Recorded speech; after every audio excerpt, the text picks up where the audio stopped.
हरि ओम। कृष्णाय वासुदेवाय हरिये परमात्मने प्रणतक्लेश विनाशाय श्री कृष्णाय नमः। वासुदेवं सुतं देवं कंसचाणूरमर्दनं देवकी परमानंदम कृष्णं वंदे जगद्गुरु। बोलो श्री कृष्णचंद्र भगवान की जय। श्रीमद् भगवद गीता 12वां अध्याय।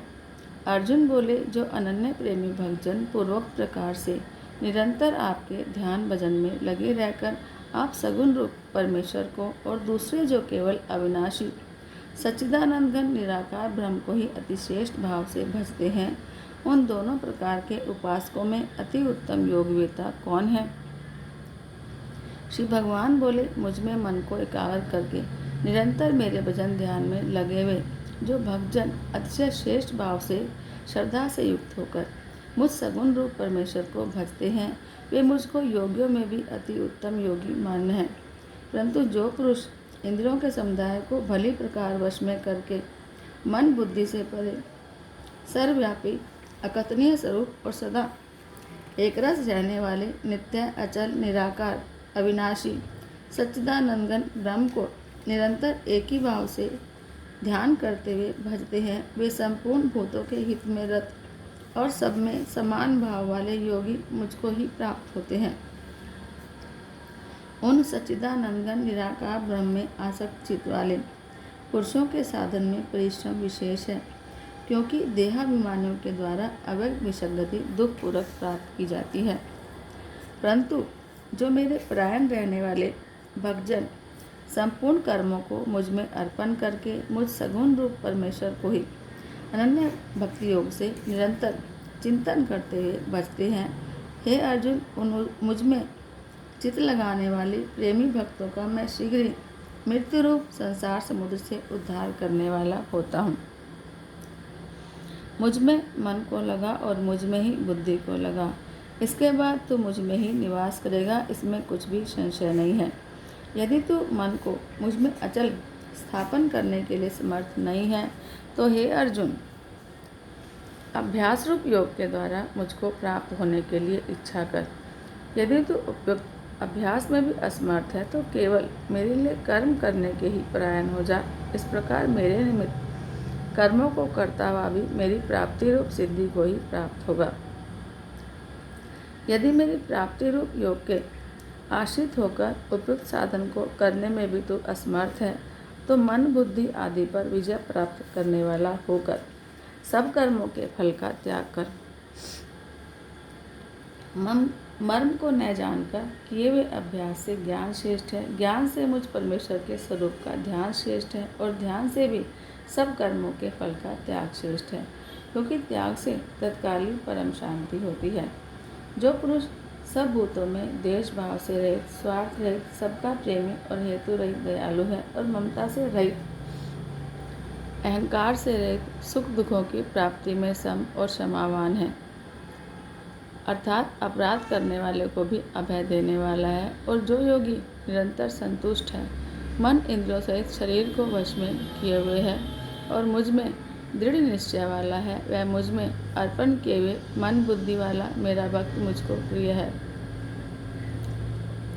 जिससे कोई भी जीव उद्वेग को प्राप्त नहीं होता, और जो स्वयं भी किसी जीव से उद्वेग को प्राप्त नहीं होता, और जो हर्ष अमर्ष भय और उद्वेग आदि से रहित है, वह भक्त मुझको प्रिय है।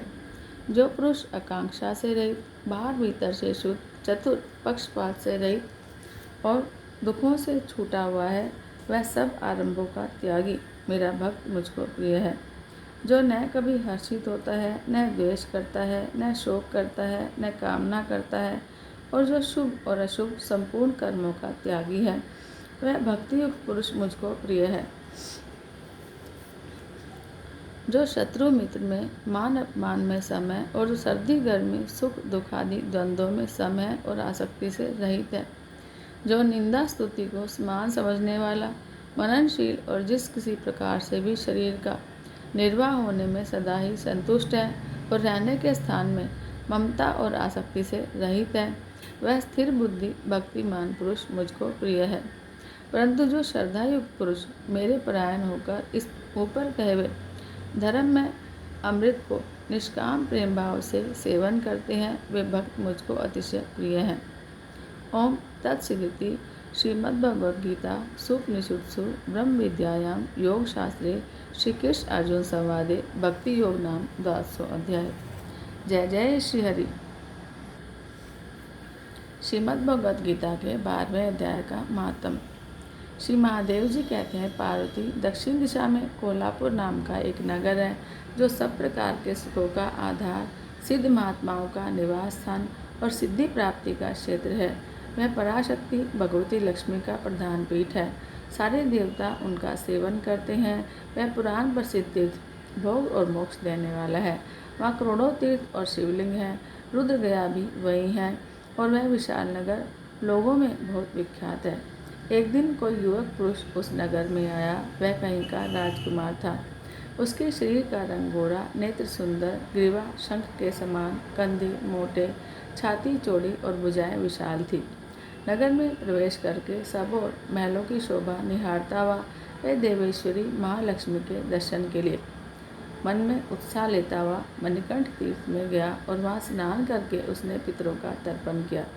फिर महामाया महालक्ष्मी जी को प्रणाम करके भक्तिपूर्वक उनकी स्तुति करना शुरू किया। राजकुमार बोला, जिसके हृदय में असीम दया भरी हुई है, जो समस्त कामनाओं को देने वाली है और अपने कटाक्ष मात्र से सारे जगत की सृष्टि, पालन और संहार करती है, उस जगत माता महालक्ष्मी की जय हो। जिस शक्ति के सहारे उसी के आदेश के अनुसार परमेश्वरी ब्रह्मा सृष्टि करते हैं, भगवान अच्युत जगत का पालन करते हैं, भगवान रुद्र अखिल विश्व का संहार करते हैं, उस सृष्टि, पालन और संहार की शक्ति से संपन्न भगवती पराशक्ति का मैं भजन करता हूँ।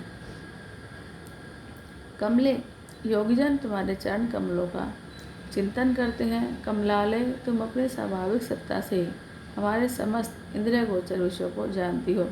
तुम ही कल्पनाओं के सम्मुख हो और उसका संकल्प करने वाले मन को उत्पन्न करती हो। इच्छा शक्ति, ज्ञान शक्ति, क्रिया शक्ति, ये सब तुम्हारे ही रूप हैं। तुम परम ज्ञान स्वरूपिणी हो। तुम्हारा स्वरूप निष्कल, निर्मल, नित्य, निराकार, निरंजन, अंतरहित, आतंक शून्य, आलम्बहीन और निरामय है। देवी, तुम्हारी महिमा का वर्णन करने में कौन समर्थ है, जो षट चक्रों का भेदन करके अंतःकरण के 12 स्थानों में विहार करती है। अनाहत, ध्वनि, बिंदु, नाद और कला ये जिसके स्वरूप हैं, उस माता महालक्ष्मी को मैं प्रणाम करता हूँ। माता, तुम अपने मुख रूपी पूर्ण चंद्रमा से प्रकट होने वाली अमृत राशि को बहाया करती हो। तुम ही परा, पश्यंती, मध्यमा और वैखरी नामक वाणी हो। मैं तुम्हें नमस्कार करता हूँ। देवी, तुम जगत की रक्षा के लिए अनेक रूप धारण किया करती हो। अंबिके, तुम ब्राह्मी, वैष्णवी और मायाश्री शक्ति हो। वाराही, महालक्ष्मी, नरसिंह, ऐन्द्री, कुमारी, चंडिका, जगत को पवित्र करने वाली लक्ष्मी, जगत माता सावित्री, चंद्रकला और रोहिणी भी तुम ही हो। परमेश्वरी, तुम भक्तों का मनोरथ पूर्ण करने के लिए कल्पलता के समान हो, मुझ पर प्रसन्न हो। उसके इस प्रकार स्तुति करने पर भगवती महालक्ष्मी अपना साक्षात स्वरूप धारण करके बोली, राजकुमार, मैं तुमसे प्रसन्न हूँ, तुम कोई उत्तम वर मांगो। राजकुमार बोला, माँ, मेरे पिता राजा बृहदत्त अश्वमेध नामक महान यज्ञ का अनुष्ठान कर रहे थे। वे दैवयोग से रोगग्रस्त होकर स्वर्गगामी हो गए। इस बीच में युग में बंधे हुए मेरे यज्ञ संबंधी घोड़े को, जो सारी पृथ्वी की परिक्रमा करके लौटा था, किसी ने रात्रि में बंधन काटकर कहीं और पहुंचा दिया।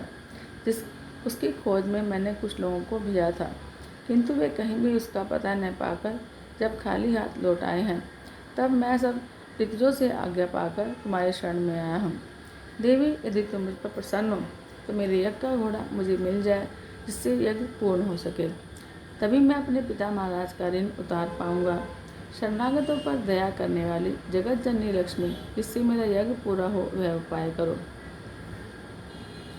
भगवती लक्ष्मी ने कहा, राजकुमार, मेरे मंदिर के दरवाजे पर एक ब्राह्मण रहते हैं, जो लोगों में सिद्ध समाधि नाम से विख्यात हैं। वे मेरी आज्ञा से तुम्हारा सारा कार्य पूरा कर देंगे। महालक्ष्मी के इस प्रकार कहने पर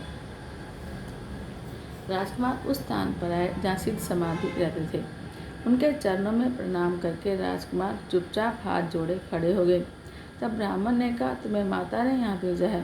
अच्छा देखो, मैं अभी तुम्हारा अभिष्ट कार्य सिद्ध करता हूँ। यूँ कहकर मंत्र बेता ब्राह्मण ने सब देवताओं को वहीं खींचा।